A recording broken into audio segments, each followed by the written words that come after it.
Chair, Conference, Matt Wrack, Fire Brigades Union.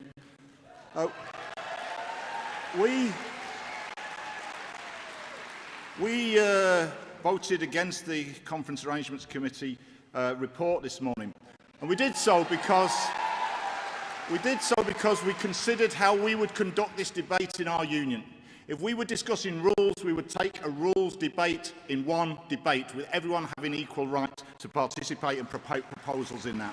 And if we were discussing different options, all the options would be put before our conference, not one prioritised above others. And I have to say to the National Executive, I think the vote this morning reflected potentially an unhealthy division between the constituency delegates and the union delegates. And we need to avoid that, and I would urge the National Executive and conference arrangements to think about that in the future. Because we have organisations of our party who've been waiting a year to have their proposals on party democracy heard, and if certain votes are made this afternoon, they will not even get the chance to make that case.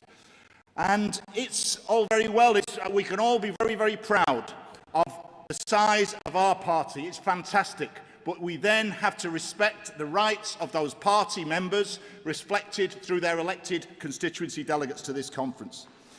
And just quickly on the two, because in reference to the last speaker, we don't think the whole democracy review should be referred back. But we have concerns about two areas. First of all, on the leadership election.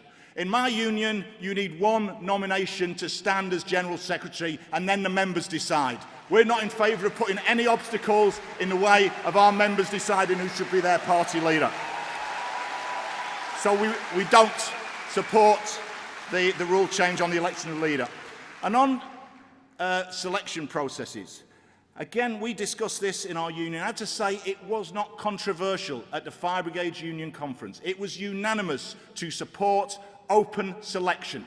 People are bemused that this has become such a supposedly scandalous issue. It is normal practice in the Labour movement that people have to put themselves up for election and for re-election. Jeremy Corbyn is not a Labour MP because he's called Jeremy Corbyn, or because he's fantastic, or because he makes jam. He's the Labour MP because local Labour Party members selected him as the best candidate to stand for Labour in that constituency.